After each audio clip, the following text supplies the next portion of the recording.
Real,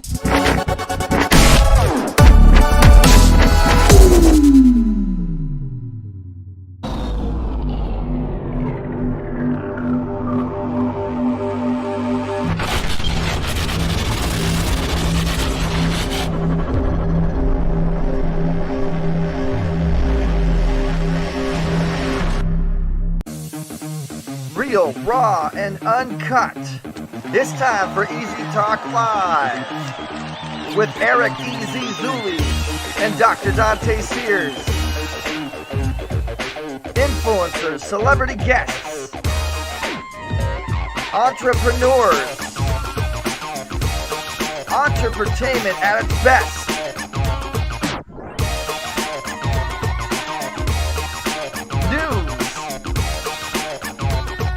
Reviews, interviews, performances, events, giving back because Easy Way cares, CEOs, presidents. It's time for Easy Talk Live. Sit back, relax, and enjoy the vibe.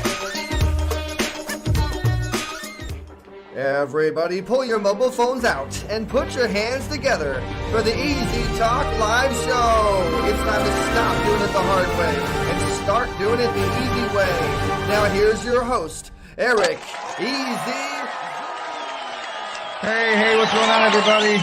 What is going on? This is Easy Talk Live, and we're doing something fun. We're going to give you a little Facebook Live preview of the show that we're going to be airing tomorrow at 1 p.m. Pacific Standard Time. The show airs on Voice America World Talk Radio. So you go to Voice America and you search Easy Talk Live. You search Easy Talk Live on Facebook and like that page, or you text Easy Way, letter E, letter Z, WAY, to the number 55678 to keep in touch, hang out with our celebrity friends. Check out our new Easy Way Wall of Fame, guys. Our new Easy Way Wall of Fame is really rocking and rolling now. We have well over, I think it's like 50 something celebrities, and we're doing our thing. And so definitely check out our Easy Way Wall of Fame. Shout outs to Gucci Designs, to Alimio, for putting together such an awesome situation, an awesome wall. So if you go to Easy Way, this is how it works. So if you look at the top address bar here, you go to www.easywaywall.com, and you don't type it right like that, easywaywall.com. And it'll take you directly to the new and improved version 2.0 Easy Way Wall of Fame with some of the top stars from Christopher Lloyd from Back to the Future and Anthony Anderson, as you see, and the creator of the Make-A-Wish Foundation, Frank Shankwitz, and so many others. A lot of our Easy Way families on there, influencers, and now it's all digital. It's honestly all digital. It's all simple. It's all self-automated. And you just simply click on where it says join our Easy Way family. So the Easy Way Wall of Fame. So right here where it says join our family, you just click right here, and you just wait for it to load. In my case, it takes about a year for that to happen, and then I'll get back to you guys in 2019 when the window actually loads. But once you click on join our Easy Way family, it'll actually take you to a register screen, and all you do is you create your account. You manage all your own stuff. Now, if you're an artist, you put your music on there. You put your music videos. It doesn't matter what you have. We're here to help you promote for free, I might add. So right there where it says create an account, you just click on create an account, and then it's going to ask you for all your information, as you see, and then you put your picture in there, and then you press register. You just tell us exactly the information that we need, and then we contact you on email. We contact you on the phone. One of our customer service agents will contact you, and we'll see what's up. We'll see if we can get you on the Easy Way Wall of Fame. So shout outs to everybody that's on the wall, and shout outs to all the Easy Way family out there. So today's show, our special guest is Amber Nicole Smith. Amber is an actress, a comedian, a model, an entrepreneur with a story, okay? With a story, man, let me tell you. So Amber has been in the industry for a long time. She has numerous celebrity friends that are supporting her, and her story, I mean, I had to bring her on the show because her story is so miraculous, and it is so tear-jerking. When you hear her story, you'll see what I'm what I'm talking about and what she's gone through, and it's just pretty incredible what her story is and what she's doing. And so basically, we're going to go to a quick commercial break here, and we'll bring Amber Nicole Smith, one of the Easy Way family, and we'll introduce you guys to her. So this is Easy Talk Live. Don't forget to share the broadcast, share this live stream, share this show. And shout outs to Voice America, Women on TV. This is on Roku, Apple, Amazon, all over the place. KMRZ, My Holyfield TV, KXLA. This show goes everywhere because you guys helped us get to where we are, to where everything's syndicated, and it's just so much fun. So again, we're going to go a quick commercial break here. We want to say thank you to our sponsor, Boomer Boost. And this is a product that will save your life, let me tell you. And when we come back, we'll have Amber Nicole Smith here on Easy Talk Live. Boomer Boost is a comprehensive, all-in-one powerhouse nutritional supplement designed to specifically support your body's vital functions.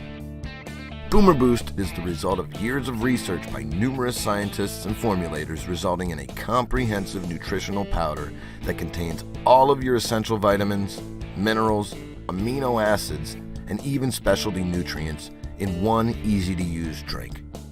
Boomer Boost replenishes the vital nutrients that are depleted during your body's repair process, including macronutrients, proteins, carbohydrates, and fats, as well as micronutrients, vitamins and minerals, coenzymes, and specialty nutrients, allowing your body to make all of the proteins required for optimal health and execute the metabolic pathways that are the essence of human life. Many of these nutrients can only be obtained through a proper diet, and Boomer Boost provides everything your body requires to increase energy and feel great. So that's Boomer Boost, guys. Make sure you get it. And again, the number is 1-800-861-4609. Tell them Easy Way sent you. So without further ado, we're going to bring in our celebrity guest with such an amazing story. Amber Nicole Smith. I mean, man, she's gone through it. Amber, go ahead and turn your phone again. Keep flipping your phone so we can get this to work as good as we can. And there we go. All right, cool. Make sure you're off mute so we can hear you. And Amber, so they're laughing at you and everything. Welcome to the show. There we go. Hi, everyone. Well, so Amber, I'm acting as the engineer and the host today, so I'm kind of like running all over the place. How am I doing? Pretty good. You're doing awesome. Yeah, you're doing great. Well, thank you. I appreciate it. So we always have a lot of fun with our guests. So Amber, I'm gonna go ahead and play that Easy Way music. I want you to show us your best moves, your best head bobs, and look at her face. She's like, what? I wasn't ready for this one. All right, so no, I'm just kidding. So welcome to Easy Talk Live, Amber. Hi, it's awesome to be here. So Amber, you've had an interesting life. I mean, first and foremost, tell our Easy Way fam, tell our guests. I mean, the people that are watching live right now. Let's say hello to a couple of them. They're saying they're saying wow, they're laughing, they're joining, and they're hanging with us right now. So Yeah. So shout outs to Amy J. Morrison, Cindy Hendricks, Jeremiah Knight. Yeah. So, where do you want me to start, Eric? How do you want me to start this? Well, I want you to tell us your story, Amber. I mean, before we get into the story, tell us, you're a public figure. You have a kid. You're a mother. You're an entrepreneur. What was your childhood like? I mean, like, why did you decide to go down the path of being a comedian and an actress? And why did you decide to go down your path? What was that thing in your life that made you go down the entertainment path? Okay, well, you're getting the raw, unofficial everything right now. Ooh, I haven't actually came out and told everybody all of this yet, besides therapy and counselors. Okay, so it started back like literally from the age of 3 to the age of 13. I was molested for 10 consecutive years by a family member. And it was on a daily basis. My family knew of what was going on. I came from a very wealthy family. Mm-hmm. And instead of anyone doing anything, I actually went to teachers I actually did reach out for help. No one did anything. And I ended up at the age of 14, my family decided to disown me and kick me out onto the streets. And Wow, at that, yeah, it was crazy. And so at that point, my aunt and uncle found me and actually took me in and adopted me. And they actually were aware too of it. My entire family knew of the molestation going on the whole time. And that was the craziest part was. And what was kind of ironic was during all of that stuff, when I was a little girl, Dolly Parton was a big thing to me. I would always pretend. That was a big thing to me, was pretending. Like I could escape and be someone else. It was beyond like your normal child, just pretending. It was really something else. And so I went through that, and so everything was pretty much okay in high school. I mean, I became very suicidal when I was 13. That's where I relate to teens. That's why my dad actually ended up kicking me out, because I ended up in the ER so many times, and instead of actually getting me help, mental help, and getting everything addressed and finally having this stop, we decided, I literally was given one hefty bag and told I was no longer a part of the family and I was disowned. And so that I literally packed everything up in one black hefty bag at the age of 13. And I turned 14 when I was on my aunt and uncle's. That was that summer after my 8th grade year. That was really crazy. So I started therapy immediately and did really well. I started college when I was 16 and continued to do really well. I got married very young, my first marriage. First one was when I was 18. It was domestic violence from the get-go. I never really quite stopped this circle. And so I went from that one.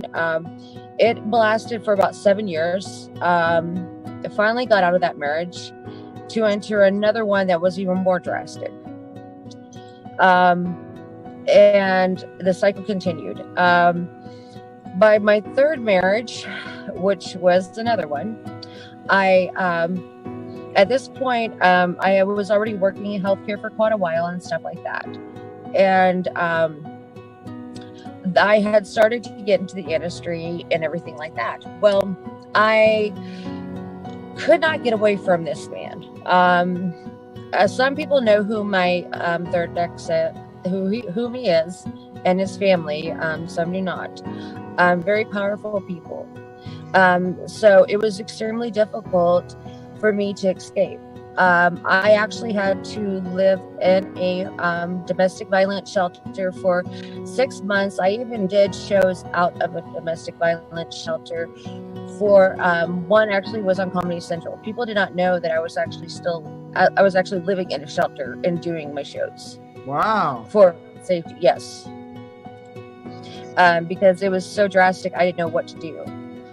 So that was a big thing, was like a lot of people had no idea that was going on. So I thought everything was, pretty much pretty good after that. I went through a lot of counseling and everything like that after that. And everything what was that first time what was that first person you met? What was that first opportunity that, that got you down entertainment and Comedy Central and like, being an entertainer? Well, Cat Williams is the one that gave me my break. Oh. Yeah, he is the one. He actually, and I do it too. I will go to like random shows just to kind of spot people and sit there and kind of check and see who's out there and, give some breaks or, talk to some different up and coming comedians.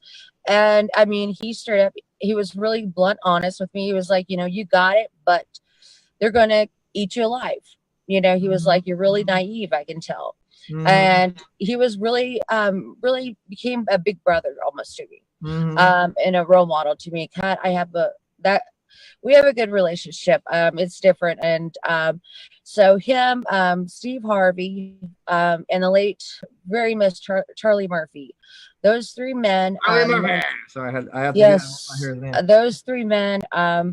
They really paved a lot. And then there's a group called Big Time Entertainment out of Richmond, Virginia, that I worked with them on some of their talk shows and stuff like that, on the radio and stuff like that. And I mean, everyone openly, I mean, like ATL, everyone kind of really accepted me. And it was like a break. It was like that break that you don't see. So you have all these celebrities that support you. You've met some celebrities. You had some situations happen. So as a artist, as a comedian, as you got into the game, you were telling me that you had a situation happen to you that you kind of almost got you out of the game. Can you tell us? I mean, let's bring the behind the scenes into the front of the scenes now, because the story was so heartfelt. I'd love for you to share it to our Easyway fam audience. Okay, definitely. Okay, so everything was going really great, and you know, that's kind of what ends up happening in the industry. I was listening to a lot of people and going with people that I probably shouldn't have been listening to on some things. And anyway, after one show, I got drug raped by my own security. The guy is currently still doing time. And anyway, so I took 3 months off. This was in June of 2015. And I took 3 months off. And I had to go through intense therapy and counseling. And I thought I was ready to come back. Charlie Murphy and a few others had some shows going on in Phoenix in September. And so I was coming out there to Phoenix to go join up. And at that point, I needed some new headshots because it had been a while. And so I then went and tried to get a hold of some people to get how on earth I can find a photographer out here that someone knew to get headshots. Well, it came back to me, you know, someone got hold of me that supposedly was a photography group that somebody had told them to contact me. I looked them up. They had a website and everything. We met up in Mesa, Arizona, at the casino there, and they were supposed to do the photo shoot there. And immediately upon it, I knew these were not photographers. These were not dressed. These were not industry, nothing like that. You could definitely tell right off the bat. And then there were several of them. There was like at least 10 at first. And so it just was not adding up, and stuff was really weird. And I was back in the suite, and they were telling me that I had to leave right then, and that there was a van. I was supposed to go with some guy in this van with him to another location. Now, they wouldn't even tell me where. And I was like, I'm not leaving anywhere. I have my own vehicle. I can go. And so they were getting pretty aggravated. They left the room at that point, and I then took my phone, and the whole time I actually still have the recording of this stuff. Because I was recording it while it was happening, which it went to the feds and stuff, which they'll hear about in a minute. But I did a SOS text, which people know you can send your location out when you do this stuff to people. And so I did this, and there was a very beloved comedian that we do not have no longer with us, that he was the one that called and called the authorities, called the Mesa, Arizona Police Department, called the federals, called everybody, and said that there was a threat on my life immediately, and gave the room everything. So I put even the room number in all the texts. It went to a lot of people, but one person actually took that time and did it, and knew that something was wrong. Within a few minutes, I thought somebody was my door is busting down. And I didn't know what was going on. And so I looked through the people, and it's like, they're yelling, it's Mesa. This is I forget, Maricopa County Sheriff's Department too. I believe that's Maricopa County. Because they were saying, or Mesa Mesa. I'm not for sure. Okay, it's Mesa or Maricopa, and the sheriff's department, because everybody was involved, and so they were banging at, and so I opened the door, and they, say, Amber Nicole Smith, someone called and say your life is in jeopardy, okay, what's going on? And so I literally fell down to my knees and started crying. And I told them about the guys and what the situation was. They were wanting me to leave, and these were pretty big, scary guys. These were not just like little guys. These were big guys. And I could tell that some of them, you could actually see their, you can carry out there in Arizona, and I know that, you can carry guns, and so I've seen that before. But you're not supposed to carry in a casino. But I could see weapons on them too, and so. I showed them the pictures and stuff and the videos I had of them. Well, come to find out, they are of a sex trafficking ring. That actually they were that month alone, which this was the second week of September in 2015. I think it was second week. It was around this. I think it was September 17th. Okay, and when this happened, and so when they got the when they showed me, because they went on and showed me this stuff, there was 4 women that went missing that month in September already from that casino. So they immediately did a total shutdown on the casino and shut down the part of the highway. Nobody could come in, nobody could leave. And they had to get me out of the state immediately because my life was in jeopardy. Like they said, right off the bat, I had to get out of state. And so I immediately, they had me, which they took care of everything. They had a crisis team. They had even like a counselor. All these people come in with this crisis team that they sent out for you. And so they couldn't get me on a flight quick enough. So they got me on a Greyhound bus that left within 15 minutes. And so at the Greyhound station, they actually, did the cash, because I could not use any cards or anything because I could be tracked. And so they had a code that they put in at the station so that all the drivers would get out and watch me at every stop and keep an eye on me. And then also there had to be people there to meet me with the police department in Fort Worth, Texas, when I arrived. I have to ask you this: Were you dealing with this as a mother, or did that come later? Oh, I was dealing with this as a mother. Oh my gosh! Wow. We have a couple comments. So I'm gonna show a couple of the comments, some of the Easyway fam, and see what you guys. Definitely post your comments, your opinions on.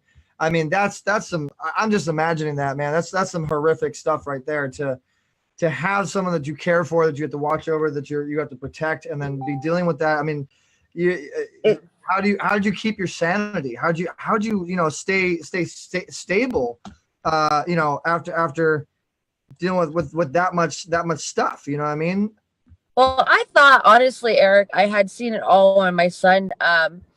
My son passed away in 2009. I thought I had seen it all at that time. And are you still there? Yeah, no, we're still here. Okay. I'm showing their comments. Okay. I'm showing you how many people are talking. Okay, I see. Okay. Yeah, if you want to respond to any of them, you're welcome. You're welcome to do it. So it's a very interactive show. Yeah, just whatever. But I mean, to be honest, I mean, like, real quick, what you were asking, when I that Greyhound bus experience was something else. I could not sleep. I literally, I about lost my mind. I had got back and I got hold of a few people, Kat and some other comedians. Is I was not right in the head. I was ready to call out people that I thought that, well, anyway, from the other side of the industry. And I was about to do some stuff I shouldn't have done that would have been really bad. And because I didn't know what to do. It's like I just got raped and then they try to kill me. They try to take me out. It's like, what do you want from me? It's like, literally, what do you want? Wow. And so like Kat had said, this is your time. Step away from the industry. you got to get away. You've got to just, he's like, it broke you. And it did. And so I went through severe, when I say intense, severe therapy and psychiatric help. I did. Because when my son passed away, that was really hard in 2009. So this, sorry to hear that. Thank you. I mean, so I've been through a lot in my life. So, I mean, it's like, this, I mean, I didn't see this. I was very naive, when I first got in the industry. I trusted way too many people. And that's how a lot of this stuff we were able to put together, how it ended up happening. But I mean, honestly, it's therapy, and it was a lot of counseling and therapy and good friends that knew that eventually. They said I'd come back. I was like, there is no way on God's green earth I will ever come back to the industry. They're like, oh no, you will. Really quick, Amber, Dante, this was a good question, and actually she took the question right out of my mouth. See, Dante's not even with us today on the show, and she's with us on the right now, guys. Just so you know where Dante is.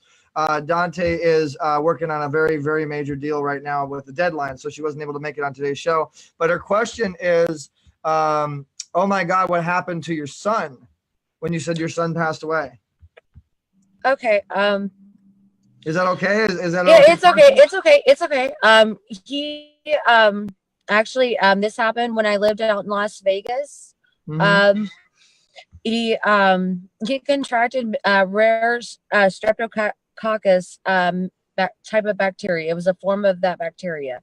He was going in for his immunizations, and there was a little girl in there that the nurse did not gel up or wash between the two patients, meaning my son and that girl. And that little girl had this rare strand that had became meningitis, was very lethal. And she then came in, and my son got inoculated basically by her touching, by bringing that bacteria on him. And we all know this. I did not sue the hospital, even though I worked there. It was really, but he did develop meningitis. Then he ended up brain dead. He was brain hemorrhage. Oh, wow. He was almost 1 year old. And we donated all of his organs. There was a little girl, actually, 5 organs were donated. They're in Vegas that night. A little girl had a heart transplant that night. Aww. And yeah, and she's doing really good. Their parents reach out to me a lot because I did an open on the organ donation. And but so going back to Cat Williams, it almost sounded like he was a dad to you. It almost sounded like he was a mentor. Why do you think that he chose to do that with you? Like what was it that started your relationship? Curious. I think that Cat just saw, like, here's someone, she's funny, but she's naive. She doesn't really understand what this industry is going to do to her. And I think he kind of, that's kind of how me and Kat kind of got our relationship, was because he kind of took over. And same with some of the other ones, they kind of like run my big brothers. Is like, you don't mess with her. It was kind of that was how it was. And it was, I think it was because they knew I was just too trustworthy, and just, I still had this thing that people were good people and not really truly believing in the whole dark side of the industry. I still didn't at that time. At that time, I did not. I was like, oh, y'all got to be kidding me. You're a little naive, and you're still in your learning curve. Life is hard, that's why I wrote it easy way. Life is hard, that's why I wrote it easy way. Life is hard, that's why I wrote it easy way. Life is hard, that's why